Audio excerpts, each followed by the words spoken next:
Mayana Nafi is a transgender autistic person who works as a policy counsel at the National Center for Transgender Equality.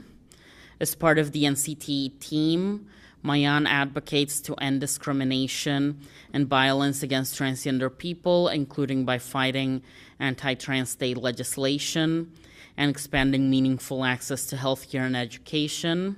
Mayan graduated from Harvard Law School before joining NCT this last year as a law fellow, and a very good friend of mine, as well as the poor victim who volunteers to cat sit my cat whenever I am out of town. Finn Gardner is an incoming Masters of Public Policy student at the Heller School for Social Policy and Management at Brandeis. He is the Boston Community Coordinator for the Autistic Self-Advocacy Network, where he builds liaisons with local nonprofits and government agencies to advance disability rights and mobilizes disability activists to engage in intersectional community advocacy. I have known Finn for way longer than I care to admit, and well before any of us even thought that we would ever be in DC. So, welcome here. Saray Jarrell Johnson, am I pronouncing that right? Yes. Okay. For perhaps the first awesome. time. Yes. Is a Black non-binary writer and librarian currently living in Philadelphia. Their work as a librarian is focused on providing digital literacy and training to older adults in order to bridge the digital divide. Their writing explores disability as a cyborg identity, the uses of animality, and millennial Afro-pessimism. They will begin a Master's of Fine Arts and Poetry at Columbia University this fall. I hope you enjoy New York, for how much it can stink at times. Greta Martella is the co-founder and executive director of the Trans Lifeline and overall awesome. Ms. Martella has drawn on her own experience with suicidality to create a resource that is able to respond to the needs of the trans community. Ms. Martella also serves on the Consumer and Survivor Committee of the National Suicide Prevention Lifeline. Prior to founding the Trans Lifeline, Ms. Martella worked as a software engineer. And Sonia Renee Taylor is the founder and radical executive officer. I like that job title, actually. It must look really good on business cards. Of The Body Is Not an Apology, an international movement, digital media, and education company committed to radical self-love and body empowerment as the foundational tool for social justice and global transformation. The Body Is Not an Apology reaches over 250,000 people weekly in 140 countries with their content and educational projects. Sonia's work as an award-winning performance poet, activist, speaker, and transformational leader continues to have global reach. She has appeared across the US, New Zealand, Australia, England, Scotland, Sweden, Germany, Canada, and the Netherlands. Sonia and her work has been seen, heard, and read on HBO, BED, MTV, TV1, NPR, PBS, CNN, Oxygen Network, The New York Times, New York Magazine, MSNBC.com, Today.com, Huffington Post, Vogue Australia, Shape.com, Miss Magazine, and many more. She has shared stages with such luminaries such as Carrie Mae Weems, Thester Gates, Harry Belafonte, Dr. Cornel West, Hillary Rodham Clinton, the late Amiri Baraka, and numerous others. Sonia continues to perform, speak, and facilitate workshops globally. So, round of applause for our panel before we begin. And I guess since that's the order in which we are all sitting, we might as well start with remarks by Saray. Do I push this guy? Yeah. Okay, I was afraid I was going to have to go first. So my opening remarks are called The Queer and Trans Cripple and the Straight Cis Able-Bodied Care Mountain, because that's what my life is. So for a disabled person with a life-altering sickness unto death, as I have, contact with the healthcare system is often compulsory. To opt out comes with big financial repercussions and could cost you your life. Yet these forced interactions are never only about disability. When my doctor looks at me, she sees my race, class, gender, size, and sexuality too, among other things. Some of these factors are helpful. While I was raised poor and working class, I now work a professional job. I am not fat. I do not use a wheelchair. All of these things allow me to be seen as more important, more credible, and more worthy of life than those who experience those marginalizations. Most of them, though, complicate my care. They conspire to make me easier to kill. As a Black, non-binary trans person who is bisexual and has multiple disabilities, my health and wellness is not always a priority to my doctor. This is a crisis exactly because there is a great danger for multiply marginalized people at our intersections. Like many people with systemic lupus erythematosus, I knew I had lupus many years before any doctor got it together to tell me so.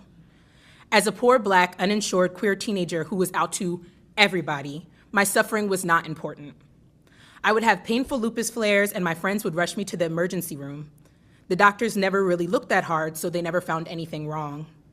But the pain continued, and I lost my hair, and I lost the ability to walk without a cane or a limp, and I was always tired, but unfortunately, I was not someone who mattered. After 6 years of asking, I finally got a diagnosis. And that's important because I was in college in Massachusetts, and most importantly, I finally had insurance for the first time. Insurance, like many people are experiencing for the first time through the Affordable Care Act, helped me greatly. It is the reason that I am not dead. Many parts of the act, particularly the part about guaranteed issue, mean that there is less discrimination against disabled people in the insurance pool. More people than ever are insured, but that does not mean that doctors or healthcare systems have demystified their processes, and it doesn't mean that anyone has to treat disabled people who have more contact with the medical industrial complex than anyone else with respect. Although I have been covered by my employer's health insurance program for 2.5 years, I spent the better part of last year unable to access any care. The gender on my insurance was deemed inaccurate, and no doctor would see me, including my rheumatologist. Worse still, I could not change it myself because my insurance company would not allow me to do so. I am still paying bills from that period, even for things that should have been covered. These gatekeepers prevent the lofty dream of near universal health insurance from being realized. There must be trainings for doctors, hospital staff, and insurance companies, with sanctions for noncompliance. Their mistake could cost me my life. What does it cost them? When people are denied access to healthcare because of their gender identity or perceived gender identity, sexuality or perceived sexuality, it is an act of violence that sits beside the violence disabled, queer, and trans people experience every day. We now know that 40% of Black folks killed by the cops are disabled. What we don't currently know is how many queer and trans folks are killed through denial of care, through neglect of callous doctors, through fear of going to the doctor, through preventable disease. This is yet another war on our communities and is allowed to continue silently and unquestioned. We need an increase in government-sponsored health and wellness programs just for queer and trans people. Anti-smoking, care for people living with addiction, one of the most stigmatized groups of people with disabilities. We need universal health care for trans elders. We need places for trans elders to live. This too is healthcare. How can a community continue without protecting those among us with the knowledge and the wisdom to help us keep fighting, whose struggles have paved our way for our wins today? Every day, I see my people fall off the sides of the straight, cis, able-bodied care mountain. We are run through by falling rocks and icicles. We are unable to navigate to the top because our paths have been intentionally blocked. Only policymakers are powerful enough, have access to enough resources to remove the debris that blocks our way to care, and it is high time that we got to business.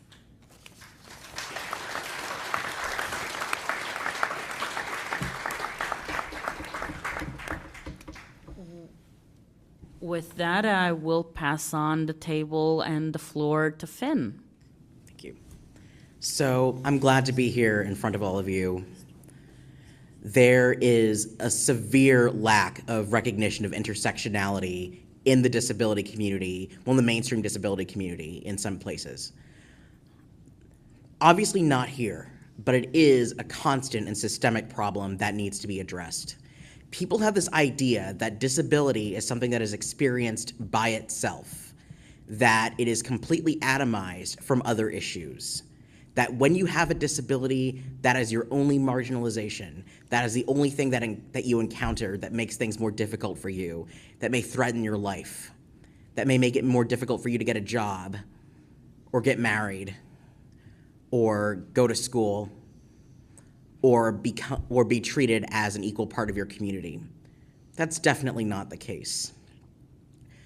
I, for one, am a Black, queer, trans, fat, autistic, disabled person who grew up working class and lower middle class, who has experienced all kinds of intersections, and to define my experiences as just being my disability completely erases the other things that I have encountered. I've dealt with racism. I've gone to schools where people have sat there calling me racist slurs in a classroom for kids with disabilities. There was a kid that would sit there calling me the N-word. So while I was having my disability accommodated, I was still dealing with racism. I've had unstable housing. I've been homeless. I would be in a shelter for youth that was supposed to be there to help me. But instead, I would be discriminated against for being trans. I would be harassed by cisgender Black gay people. So on the one hand, you'd think I'd be able to fit in because of my race and because I was queer, but because I was trans, I was being treated as an outcast.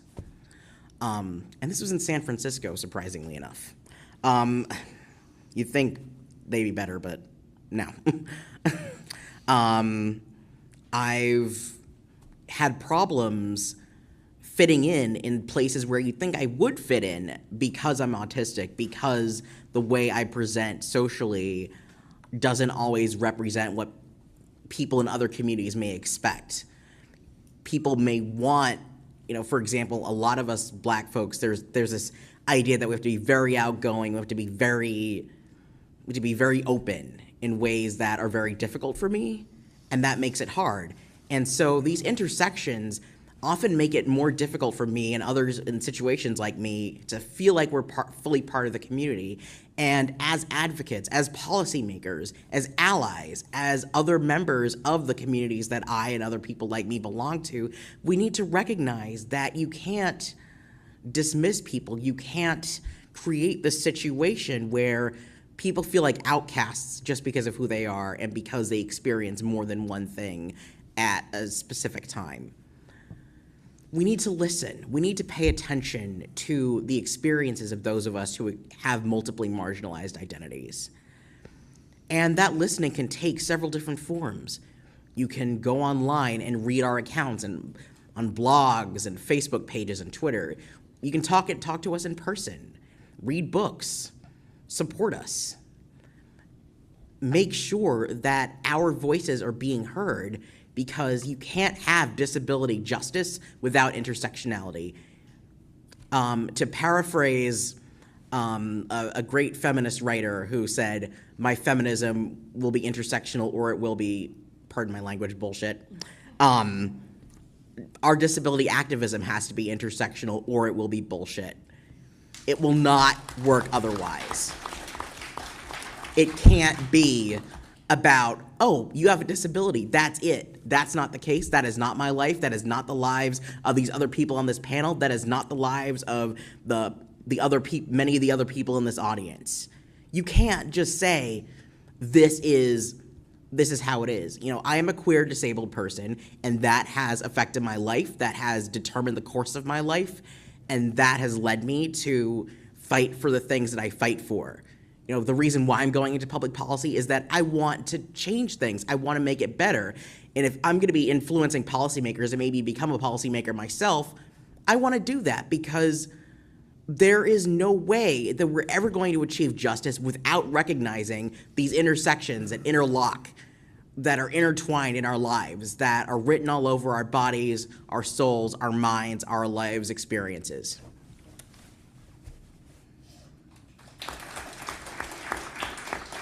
Thank you.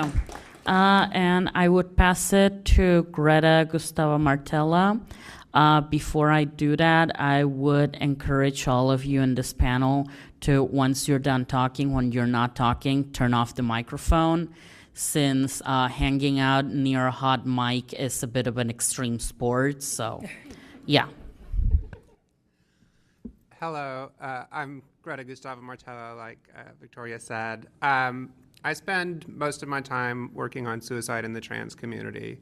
What's interesting about suicide is it's something that happens in isolation, and so it allows me to see all the different ways in which we become isolated in our society.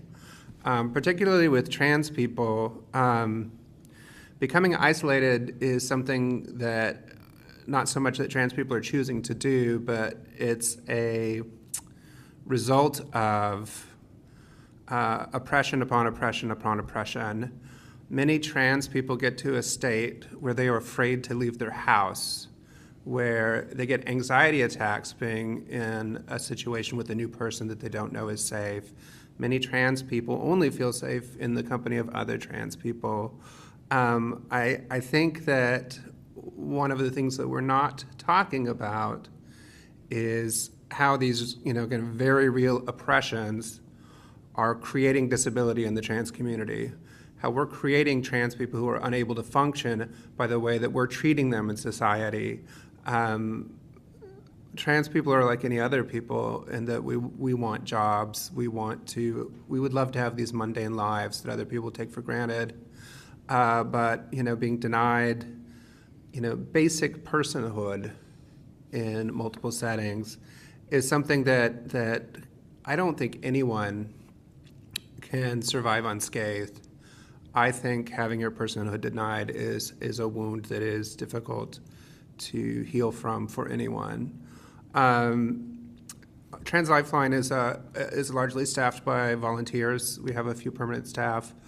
Overwhelmingly, the people who are answering the phone for other trans people are disabled trans people who have time to dedicate to peer support for other people. Because our resource is by and for the community, there's not a sharp line between the people calling the line and the people staffing the line. And so it's become a group of people who are supporting each other in a very organic way. I think there are a lot of questions about, there's a stigma, there's a stereotype of the crazy trans woman that is often used to silence the anger of trans women at the oppression that they face. But I think it's also accurate in that trans folks are suffering mental illnesses that are the direct results of the ways in which we are oppressed in our society.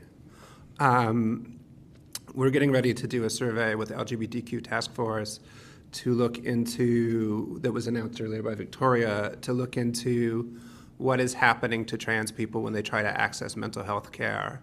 The reason this is so pressing for us is that if you are anyone else and you call a suicide hotline, if you are not trans, if you are anyone else, the normal procedure is if somebody believes that you're about to make an attempt on your life would be to call 911.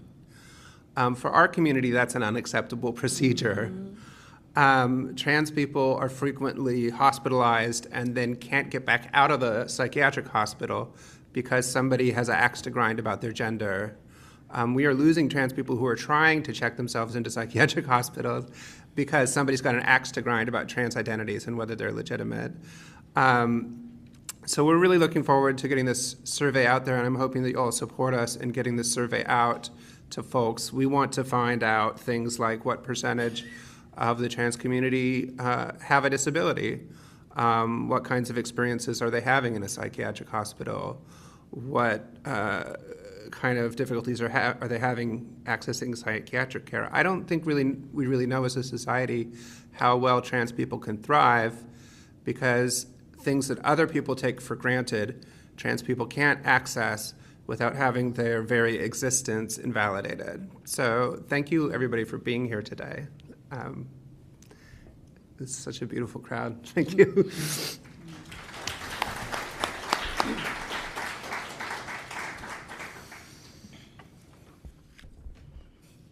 Sonia? Yes, definitely. I should get my eyesight checked again. I just got the text message saying it's been a year. You should come back, and I ignored it. So, Sonia?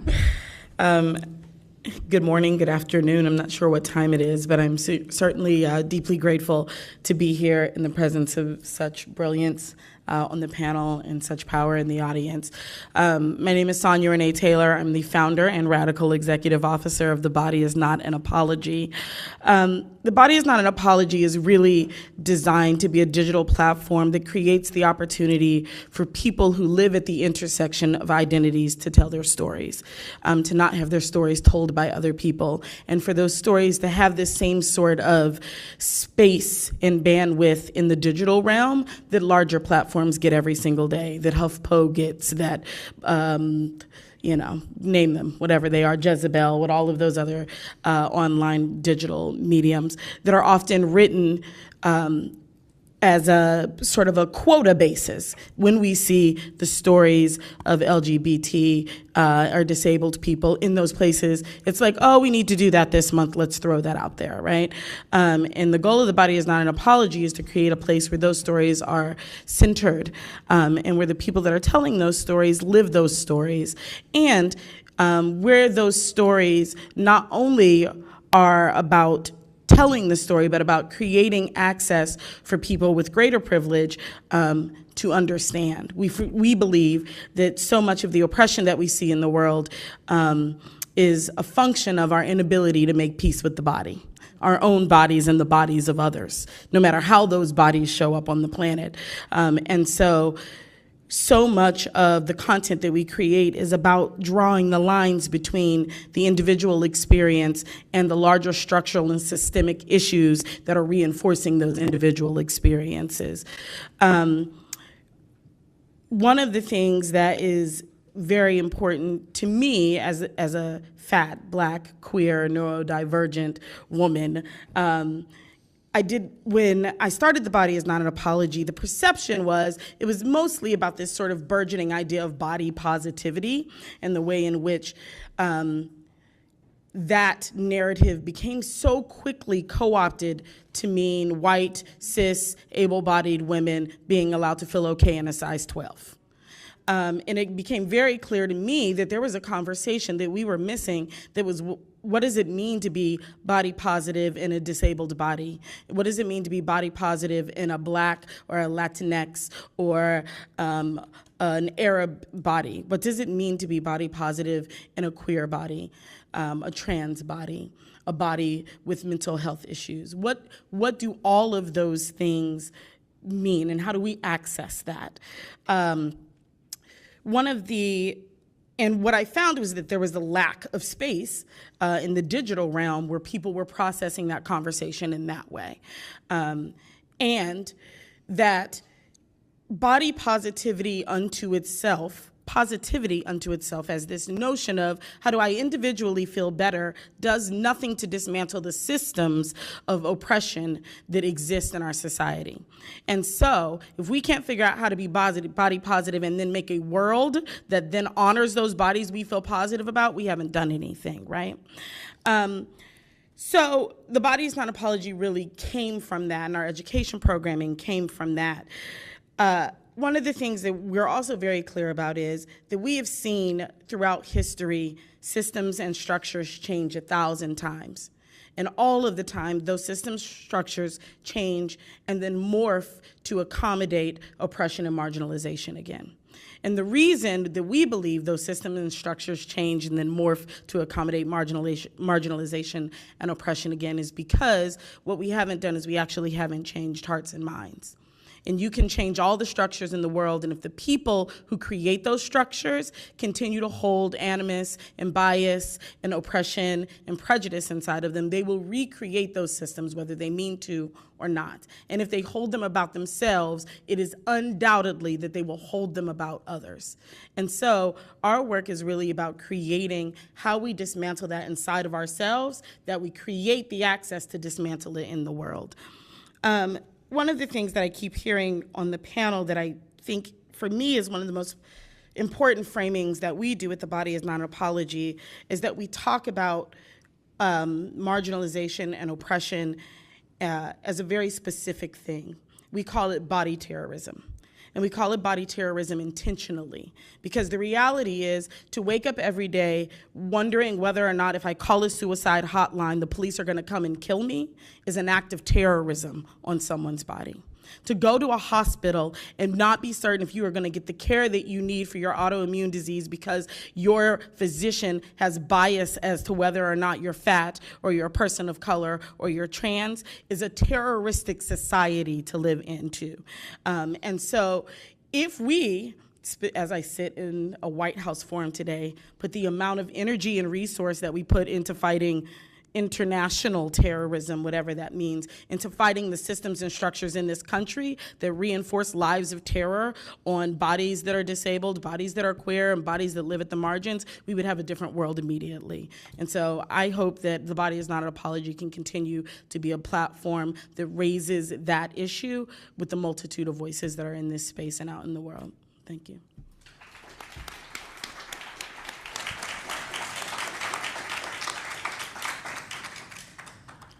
Mayan. Thanks. I'm Mayan. I work at the National Center for Transgender Equality. It is a huge honor to be sharing this space with all of these incredible co-panelists and with all of you as well. I joined the National Center for Transgender Equality a few months ago, and just in the time that I've been here, we have seen this explosion of visibility for trans people, and then with that, this enormous amount of backlash. So in schools, in the media, at home, we're hearing, trans people are hearing, that our identities are an illusion, that our very presence is threatening or traumatizing or dangerous for other people, that we should be excluded from public spaces, and that our lives are not as valuable as others. Speaking for someone who works in the trans advocacy movement, I think that a lot of times we don't talk enough, as some of my co-panelists have mentioned, we don't talk enough about how this kind of rhetoric and this kind of discrimination has a different impact on trans people of color, on trans disabled people, on other people who are already under attack because of other aspects of who they are. Against people who are already being told that their existence is threatening or wrong, people who are already being denied an equal right to move through public spaces, to go to work, to go to school, people who are already being treated like they're expendable.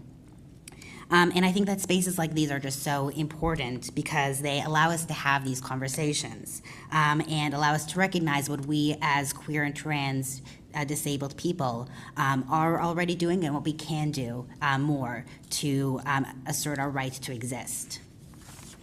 In the trans autistic community, and there is an enormous trans autistic community, these conversations have already been happening for a long time and have been led and shaped by an incredible number of trans autistic people, several of whom are in this room. But often we're not being heard by the broader LGBT movement or the broader trans movement.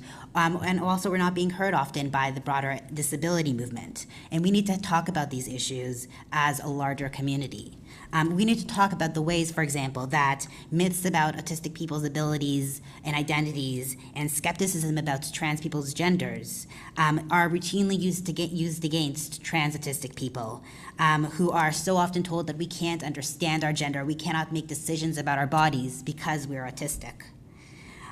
We need to talk about the ways that trans autistic people are denied basic autonomy, often by family members, often by medical professionals, to make decisions about how we look or express our gender or about what kind of care we want or we don't want. We need to talk about the ways that trans and gender nonconforming people, trans and gender nonconforming autistic people rather, especially trans autistic people of color, are doubly or triply sometimes impacted by this epidemic of police brutality, mass incarceration, and the school to prison pipeline. And we need to talk about what it means to be autistic and trans in a world where both trans and disabled people are facing horrific levels of violence and abuse in and out of the home, often by the people that we're supposed to be able to trust the most. I'm proud of the work that the trans autistic community, that other queer and trans disability communities have been doing to fight these injustices. And I'm so glad we're all here to elevate that work and take it to the next level.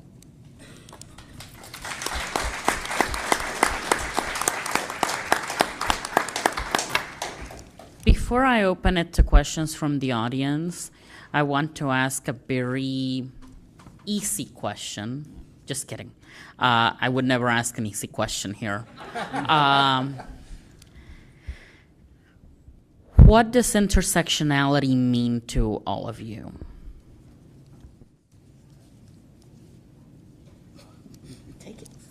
Okay.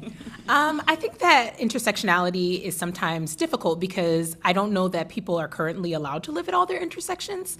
I think that sometimes people look at you like you're trying to collect them all, like you got to catch all the problems. I'm someone who lives with systemic lupus erythematosus, but I'm also a person on the autistic spectrum. And one of the things that I experience really frequently is just as a non-binary autistic person, you're doing gender wrong. Like you're just not doing it right. Like I don't know why you can't just be a binary person or be a cis person. And I think that that's partially about how I perceive my body as an autistic spectrum person, right? Like I was a person who lived a gender nonconforming childhood because I was diagnosed with Asperger's when I was 3 years old. So I think that that's one place where intersectionality doesn't really exist. I'm also a former chapter lead for Black Lives Matter Philadelphia. So another place where intersectionality might not really exist is thinking about the overwhelming amount of autistic people who are killed by the cops every year. When we say that disabled people are being killed by the cops, disabled Black people, we predominantly mean Black autistic people. And in addition to that, Black people with mental illness that are living, that are homeless.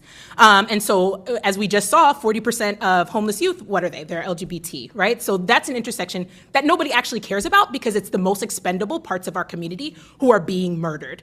I think that intersectionality is a really cool buzzword, but it's not actually something that we always live in any community that's marginalized. I don't know that we're really equipped yet. Thank you. As a response to one of your comments, it's okay for identities to end up being like Pokemon, of having a very large collection. This is speaking as someone who was a kid during the Pokemon age, during the craze. And indeed, many identities are often, even the people with the most marginalized identities, even then they are afraid to come out about many others. Okay. I think that I have an ideal of intersectionality, and there's also the reality of how it presents itself, which Saray mentioned so wonderfully earlier. So ideally, intersectionality is the recognition of our lived experiences as things that interlocked, that can affect and flow into each other. As I mentioned before, I'm a queer, Black, disabled, autistic, Black person, and that is something that, it colors my daily life. None of these things is separate. They all affect the way I live and the way people treat me. But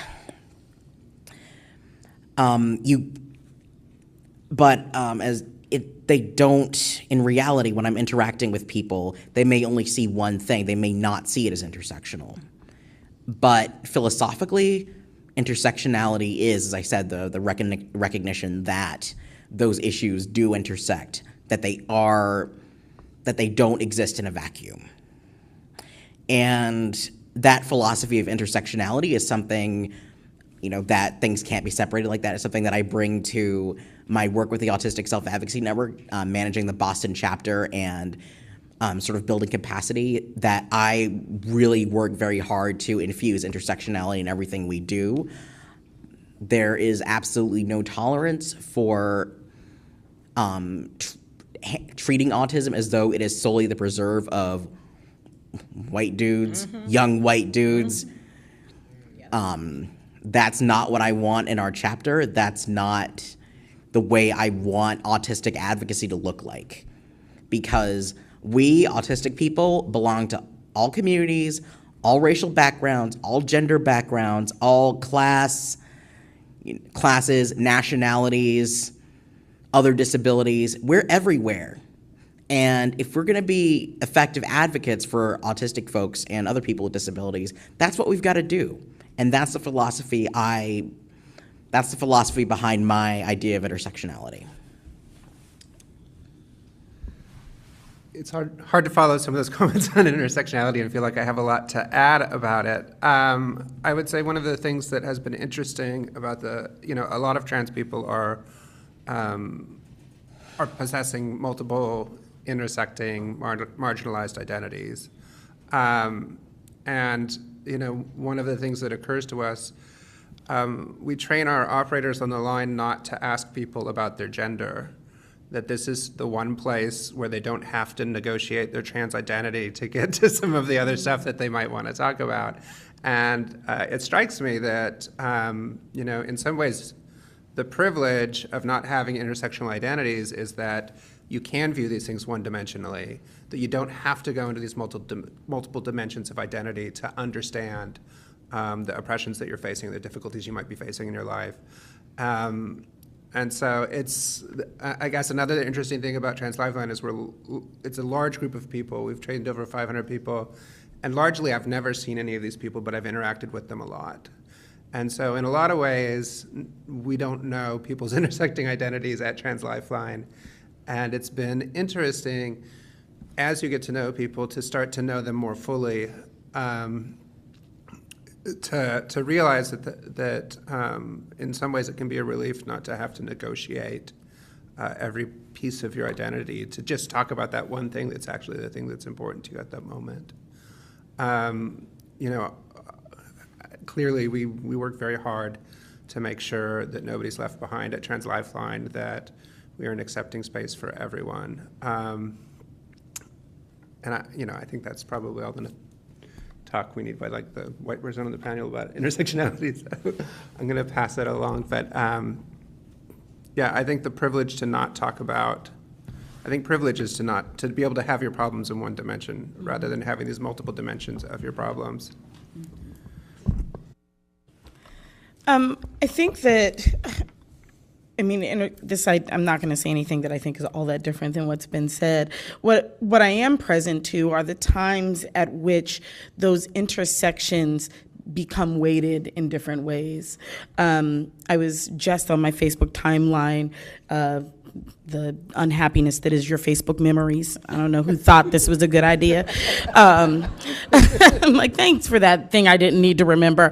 But it was reminding me of last year's SCOTUS decision on marriage equality, while at the same time reminding me of SCOTUS's decision on the Voting Act rights, right? And I was like, oh, the queer girl really wants to celebrate, and the black girl really wants to vote.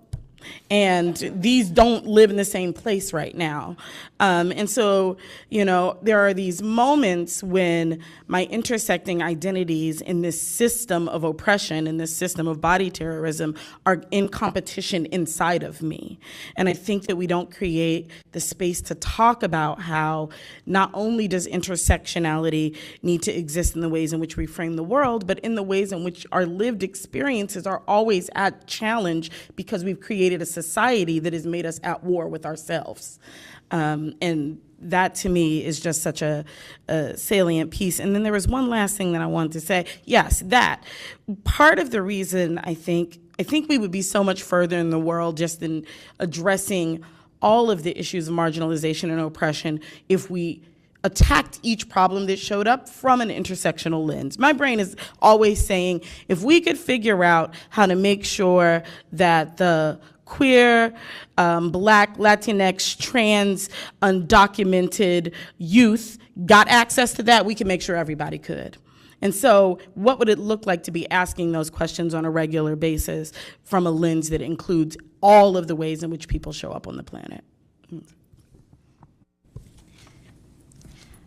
So I'm going to second a lot of what's being said on the panel. I'm personally a little suspicious, a little wary of using the term intersectionality, just because a lot of times in practice, what it means is like, here comes your LGBT status and here comes your disability, and they just kind of intersect, and we're just going to talk about your identity as if it's sort of you just sort of add one and add the other, and this is what your experience is like. And in reality, that's not like that at all. I think we need to recognize that that people with multiply oppressed identities often have a very fundamentally different experience. So as a trans, non-binary, autistic person, when I'm listening to other trans people, to non-autistic trans people talk about what being trans is like for them, or what the trans experience is like, or the kinds of discrimination that they face, a lot of that's just doesn't sound like my experience. It often feels like being trans and being autistic is just a fundamentally different experience than just being trans. I think we really need to change the way we think about intersectionality to make spaces for that, to not just say, we're going to talk about we're not going to talk about discrimination against trans people, and then, by the way, here's a bit of disability stuff to add into it. We need to think about creating spaces that address the many different types of trans experiences, the many different types of queer experiences, the many types of experiences of disability. Awesome. Yes, opening to questions.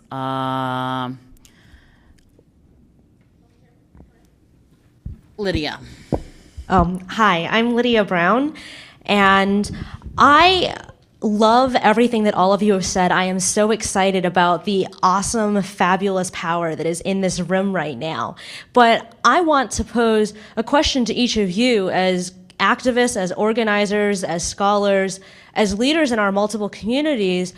How can we get over we're talking about, what about the people who live at the most impacted sets of oppression?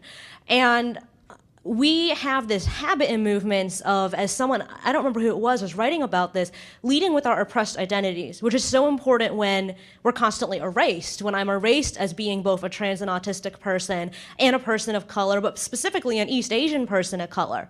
We lead with our oppressed identities, but we're forgetting the enormous amount of privilege that every one of us in this room is in the White House right now. That is an enormous amount of privilege. Even those of us who are in this room who are more impacted than others in this room in different ways still attained some amount of social capital and privilege to be here. We're able to communicate using verbal speech, at least temporarily, for purposes of being in this room. And that means that we're by and large talking about folks that sometimes share identities with us, many identities or experiences, but might not. Some folks in here may have been formerly homeless, currently homeless, intermittently, precariously housed, formerly incarcerated, currently undocumented. Actually, I don't know if undocumented people are able to get past the waives form, not information I have. But regardless of the other experiences that we each have, we're not acknowledging in the movements that we create, in the communities that we create, even if an organization is led entirely by QTPOC, an organization is led entirely by disabled people of color, who had the social capital and the privilege to make it to that space? Who has the social capital to throw around words like intersectionality or being trans? Like, who are the people who don't have the words to describe their experience, but they know who they are? Like, what are we able to do to leverage both our experiences as, in many cases, multiply oppressed people, but also people who have education privilege, whether or not we got the college degree? But those of us who have linguistic privilege, because we're able to communicate with each other right now, who have some amount of minimal respectability privilege that we're in this room, to actually bring in the people who don't have those privileges so that they're in this conversation, not me, not the person who's currently working toward a graduate degree like a couple of you are, not the person who has been able to speak at multiple events like most of us have that are in here right now. Like, what do we do for the friend of mine who is a trans woman? She's autistic. She is non-speaking by and large. When she does speak, she doesn't speak in a way that most people understand her verbal communication. She's under guardianship, she's in a group home, and she's literally prevented from even going to an LGBTQ event because her legal guardians are anti-queer and anti-trans. So never even mind access to gender-affirming care, never even mind access to legal name changing or changing the gender marker on her identification documents. She can't even meet up with other LGBTQ people without like the one staff person who is sympathetic to this situation sneaking her out of the group home to go to an LGBTQ space. What about the other friend of mine who is a trans person of color, multiply disabled and chronically ill, who's homeless? What can we do to leverage our privilege to address the issues affecting not us and to acknowledge our privilege in these conversations, not just our oppressions? Okay, who wants to take Lydia's question? I'm happy to talk about this. I think, I think about this a lot because we are hearing from people on the line. We get people calling us on the line, actually specifically like your friend's situation, who's people who are unable to transition because their guardians are transphobic. These are problems, like when I hear what the problems they're having are, like I don't even know how to begin to solve that problem. But I think this is why there's an importance in kind of peer-to-peer, community-led efforts to fix these problems. I think the more that we can involve as many people in the community as possible in the solutions to our problems, these solutions start to look more like our communities and less like something that's kind of a top-down approach. I would love to take credit for the things that we've done right at Trans Lifeline, but all along the way, we've had community members who are volunteers who are engaging online or on the phone with us, tell us what we're doing wrong. And, and I do also think that, part of the reason I'm here is that when I did transition, I acknowledged my own privilege. I was sharply aware of how privileged I was compared to other trans women. I was a software engineer in San Francisco. I had this big salary, I had access to health care. And I felt a responsibility that I have to do something with all this privilege, not just go home and watch Netflix. And so I think that we need to view folks in the community who have resources. I think they owe something to the community to contribute those resources back to the community, to try to, lift everyone up. And, it can be, I don't think it's helpful to anyone to just sit at home and feel guilty about the level of privilege that you have. I think it's helpful to join a board or to donate or whatever privilege you have to find a way to leverage it to lift everybody up. That's my way of thinking about how we get there. But the community is definitely where everything has to come from. We have to disabuse ourselves of these top-down notions that we're going to have these leaders who are going to tell us how to fix everything. The solutions have to come from the community, and we have to be listening to the community, and we have to involve the community, and we need grassroots efforts, not just policy efforts. I'd like to add something as well, just very briefly. Well, as much brevity as I could do. So I definitely think that it is absolutely crucial to include people who struggle with their intersections more so than the people on this panel do. There are different ways that we can do that. For example, we can engage in education of people, service providers who work with people who are more systemically marginalized. For example, educating people who work with, homeless services, people who work in clinics that are often used by people who use Medicaid vouchers. We can talk to people who may, like lawyers who serve as legal guardians for people with disabilities, foster homes, those kinds of things. There are definitely concrete ways that we can achieve that kind of inclusion or at least make steps in that direction. Very briefly, like I said, I'm a person with systemic lupus erythematosus. Most of the people who die from systemic lupus erythematosus are Black women, right? So it is the kind of disease that's definitely impacting the Black community in a really disproportionate way, and also other communities of color. And I think that to what the person in the green tunic said, we have to agitate. There's no way around it. It's great to be at the White House. I literally never thought in my life, but here I am. And the only thing that I can really take away from it is we do have to agitate. I work at the only lending library in America, specifically devoted to HIV and AIDS, called the AIDS Library in Philadelphia. And one thing I know is that every single chronically ill person owes an incredible debt to the AIDS activists of the 80s and 90s. There's no question that without that organizing and agitating, without the die-ins, that we would not be here today to have this conversation.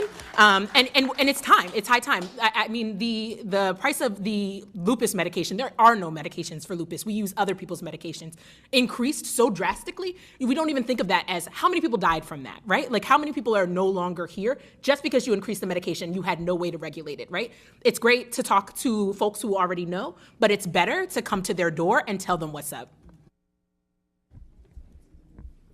Just to add really quickly that I think part of the way that we get to what it is you're talking about is that we also can't be in these spaces without a class analysis. We can't be in these spaces without thinking about the ways in which our economic systems further the oppressions of bodies, right? And so one of the things that I am try to be really committed to is that when I'm speaking on a panel, I ask myself, am I the right person to be speaking on this panel? And the truth was I questioned that even in the request to be here today. But because I believe that the body is not an apology, represents something that's so much bigger than me, I felt like sure. But regularly, when in a position of privilege, I ask myself, am I the right person? And who is the person who wouldn't get this opportunity, who should be up here? And then I relinquish the opportunity to that person. And I think the more that we do that, the more that we'll see those voices also being in these spaces. Because part of it is it's got to be a bit of a bait and switch, right? The system doesn't want those people at the table. So us with access need to hold the door open and say, come on in. And I think the more that we do that, the more we'll begin to see how those things change. Hi, my name's Andy. I recently moved here for a federal position as a policy advisor, and I identify as a gay Latino male that grew up in foster care and made it all the way to DC. So, wow.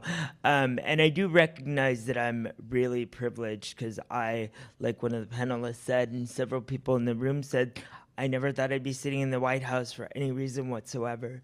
And I never thought I would see LGBTQ and disability in the same hashtag ever on a national level. So that really means a lot to me. One of the things I think we need to talk about, though, is physical accessibility in the LGBT community. I came from Los Angeles, where things in the LGBT community were fairly accessible.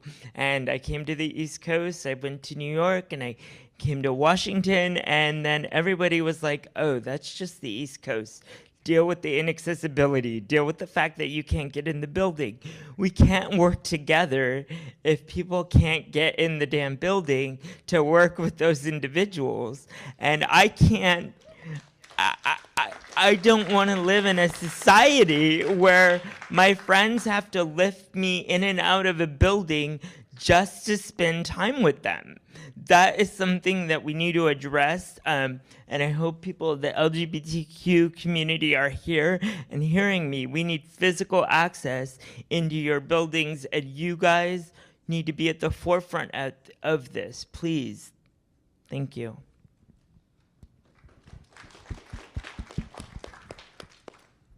Okay, I'm going to walk over here really quick. There's a hand in the back.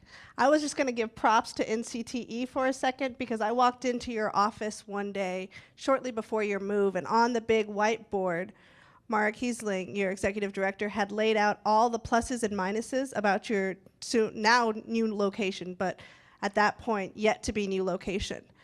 And she said to me, she's like, Becca, by the way, we're marking off 2 and 3 automatically. And I said, well, why, Mara? And Mara's response was, they're not accessible. Why would we be in a place where people can't get to us?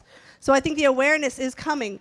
And at the same time, I will say to my colleagues in the disability community, we have to be equally as accessible and inclusive of our LGBT folks, because I know I'm really tired of hearing some of the folks in the older generations and some of the folks in the younger generation not being as inclusive as I know we need to be. This is Rebecca Coakley. The Executive Director of the National Council on Disability. The Executive Director of the National Council on Disability. Thank you for reminding me, Maria Town. I'm Maria's microphone accommodation.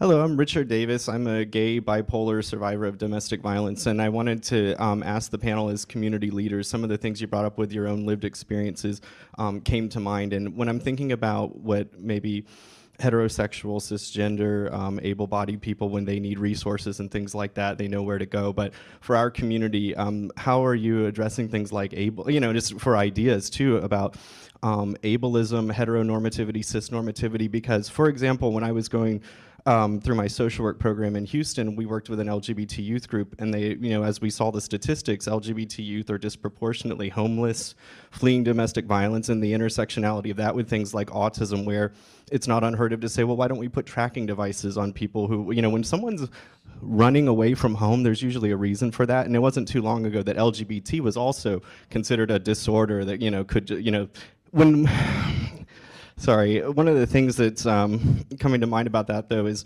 in a lot of conservative communities, it's usually faith-based organizations, and to their credit, doing a lot of great work. But when someone who is transgender comes in and they're asked, well, hey, we split by gender, what's your biological sex, and that's the identity they're stuck with, they're not affirming that. And so as a community talking about LGBTQ and disability issues and things, there are so many things that come to mind with youth who are running away from home, and ageism and how that factors in, and whether or not they're taken seriously. And when they come to a place that doesn't affirm them, what gets blamed? Oh, well, it's because you're gay. Oh, well, it's because you're transgender. Oh, well, it must be because of the autism and things like that. Also, same-sex couples, there are women's centers, but the assumption with heteronormativity is, oh, well, women are fleeing, domestic violence with men. What about lesbian couples? With men, one of the things that was really hard for me to see was police showing up for two gay men having a dispute and being laughed at. Oh, well, this is a joke. This is so funny. So with your role as community leaders, some of you talked about personal experiences and things. I'm just curious if anyone on the panel can talk about what are some effective ways that we've addressed things like ableism, heteronormativity, and things like that, and what are some ways that you might advise that we, as the folks in this room, can start to also address those issues as well. Thank you. I'm gonna take the moderator privilege real quick and talk as a fellow queer bipolar person, and by the way, you feel free to grab me later for my card. I want to just say that one of the biggest issues affecting is within the disability community itself, of a very, I sometimes think of it as hierarchical ableism, where it will be of, hey, you have it sucks, but at least you're not crazy, or oh, at least we're not like those people, or I take an antipsychotic, but it's for depression. Don't worry, for example. And like a few days ago, I actually had someone tell me, because I was complaining about, taking 10 pills a day, and I like to gross people out by taking them all at once in front of them. Yeah. And what they said was, well, at least you can walk. And my reaction is like, it's 10 p.m. I really didn't need this now to have to explain to you why is that so horrible that you just said. But yeah, a lot of that falls on the doorstep of the disability community itself. If others want to take. I do think that there is a lot of internal strife but within communities. For example, disability communities where anti-LGBT rhetoric is allowed, or people that serve disabled people and are constantly hostile toward us, or on the other hand, queer spaces that are ableist. And I do think that faith-based spaces and being in more conservative communities can present a challenge. To go back to a personal story, I actually ran away from my family household when I was about 20, and I was living in Texas, very, very conservative. I did not have access to services that would have helped me, so I ran away to San Francisco. But yeah, Victoria knows the story.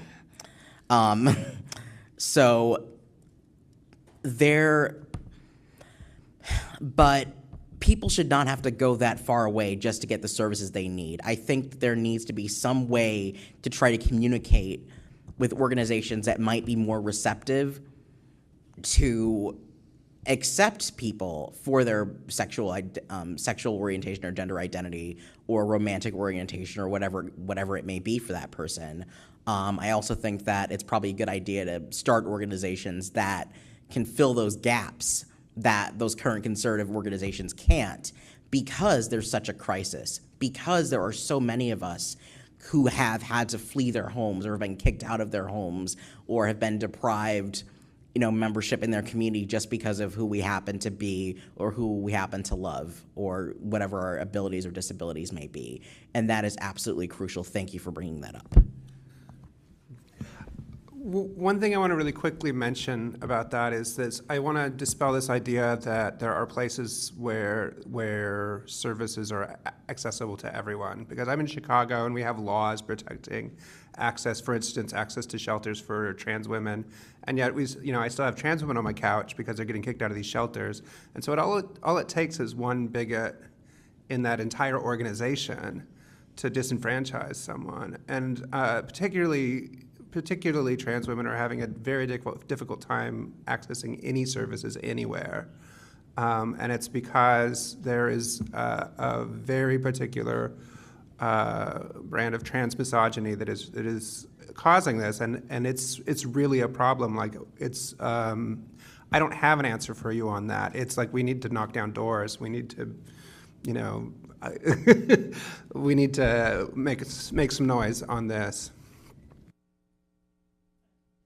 I was going to say, just wanted to add that I think that there is both this role of disruption and then there is this role of education, right? And I don't think it is the marginalized person's responsibility to educate, but it is allies' responsibility to educate. And if you are an ally of a community, your job is to help someone who doesn't get it, and not from a place of what I call sort of egoistic morality, right? Like, I'm so much better and smarter than you because I understand, and so now I need to perform allyship by telling you how you ain't right because you don't get it. But what does it look like to have a conversation with people until they actually have a breakthrough? One of the most powerful stories that I have is the first time that I took a coworker of mine, a trans woman, home with me to visit my mother, who had never met a trans person before in her life. And if you listen to her rhetoric around trans identity, she would have been a bigot. Without question, that's exactly what she sounded like. And when we left that visit, she was like, oh, that's my daughter. That's my other daughter. And there wasn't a question about pronouns. There wasn't a question about who this woman was. She was absolutely unapologetically accepted because someone had to be the bridge. And it was my job as an ally to be the bridge. And we need to be looking for the places where we can be the bridge.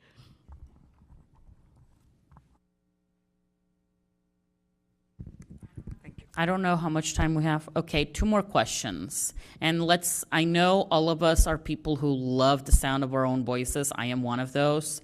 So let's keep it concise so that others can also talk.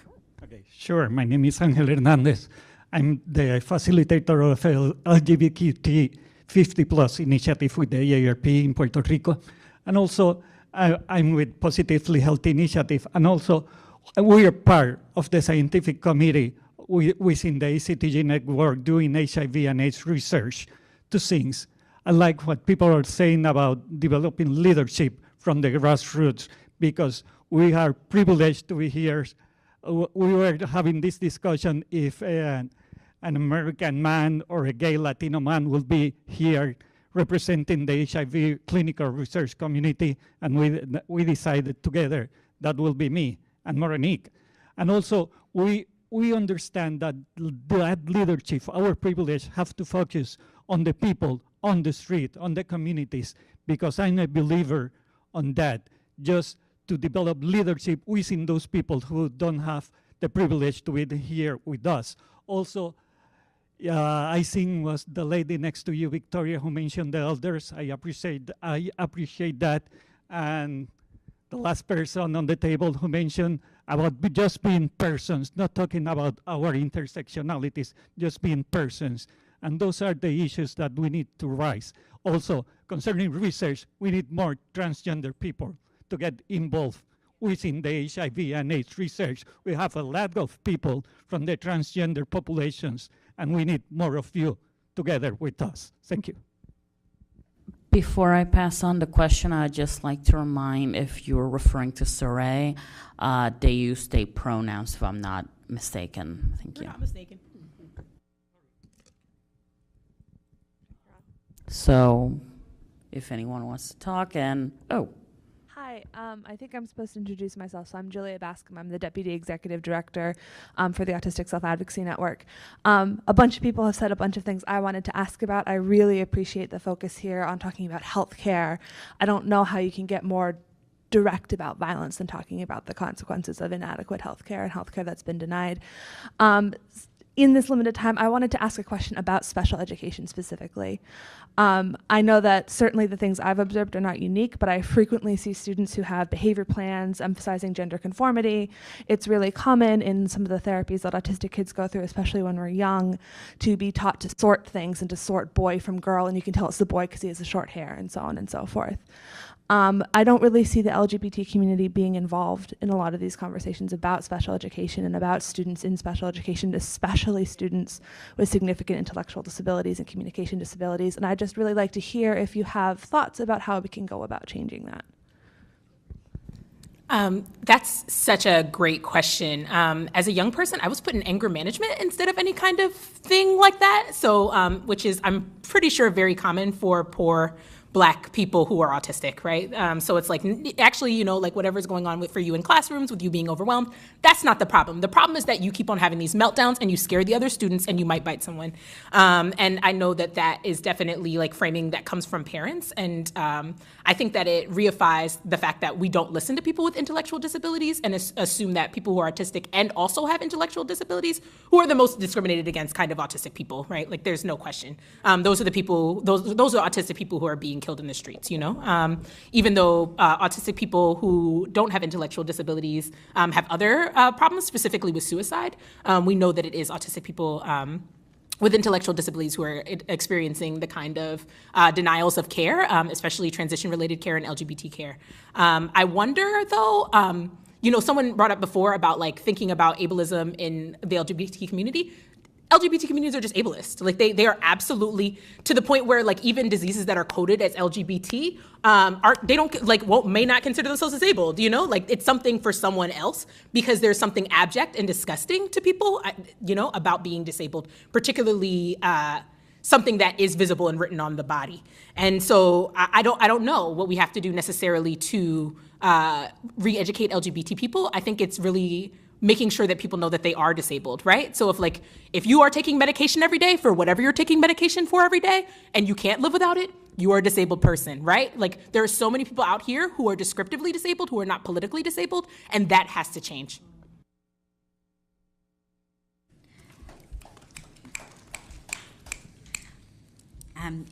I wanted to follow up on Julia's question, which is a really great question. So I wanted to highlight this need for work in particular around affirming autistic people, especially autistic people with communication difficulties and intellectual disabilities, affirming their abilities to assert their gender, to recognize their own gender. So I think a lot of times in special ed settings and also in a lot of therapy settings, there are therapists and educators and professionals who are not only saying to autistic kids, no, you do not have the capacity to recognize your own gender, or you're doing gender wrong, or you just don't understand, and that's why you think you're trans or gender nonconforming. There are also people who are actively trying to suppress behaviors that they see as gender nonconforming as part of this effort to make autistic people act less autistic. So if someone is behaving in a way that's more masculine or feminine than an educator or a therapist or whatever thinks is appropriate for their gender or their sex assigned at birth, then often they're subjected to normalizing therapies, quote unquote normalizing, that force them or try to coerce them into conforming to the stereotypes associated with the sex they were assigned at birth. And I think that's a huge, huge problem, and we need a lot more work around that.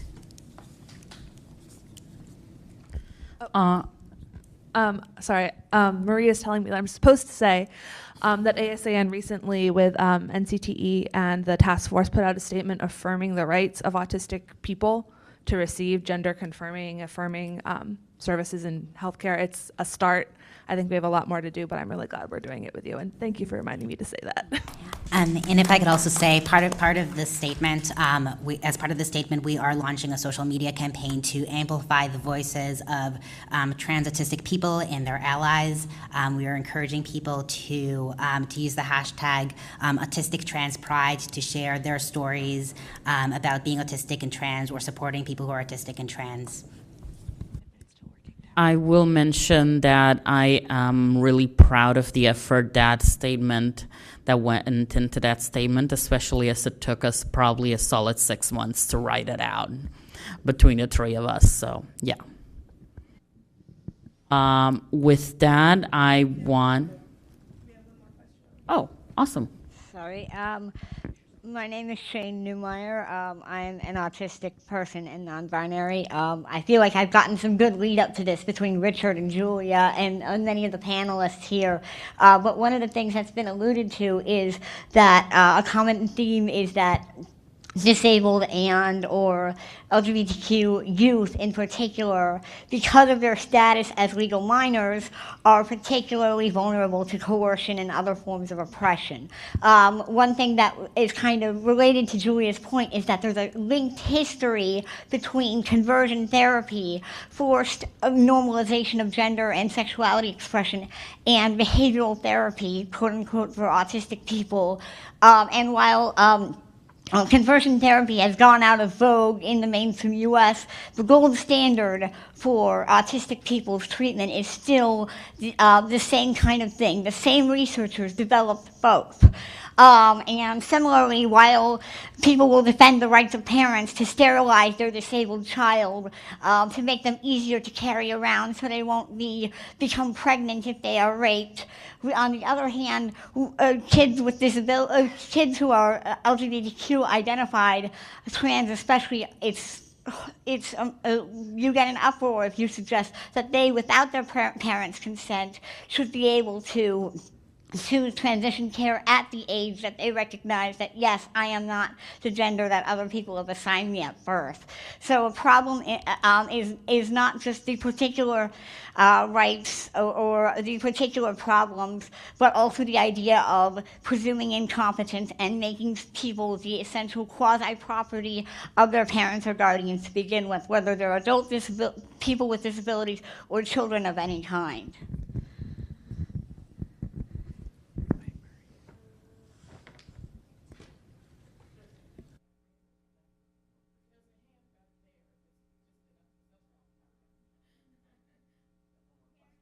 In short, do you promise?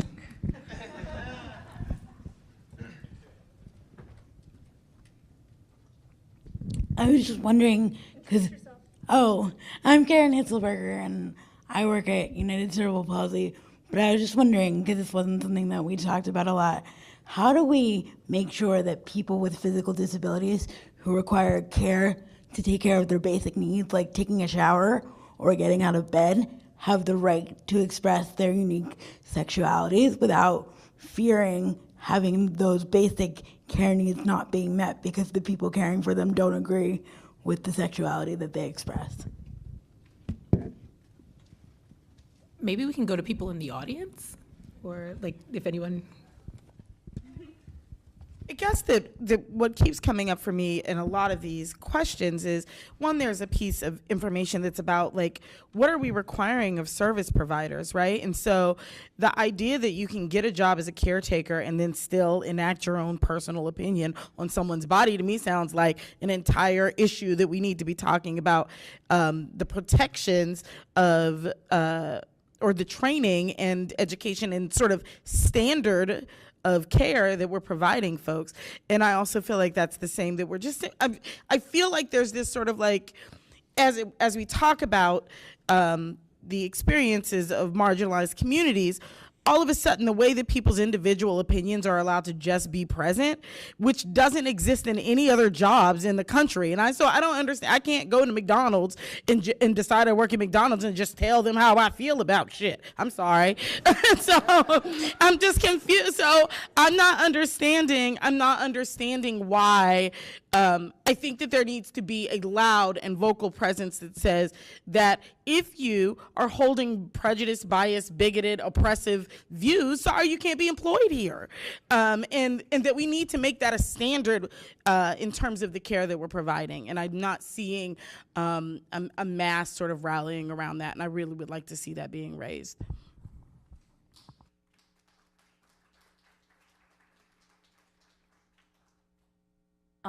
So I know that there are a lot more people with questions. We are out of time at this point, probably even over that. But at least as far as I'm concerned, and I also encourage that to everyone here who has the spoon still to do that, you can grab us and ask us questions. And as far as I'm concerned, I keep very much an open inbox policy. So. With that, I would like to thank everyone for coming, and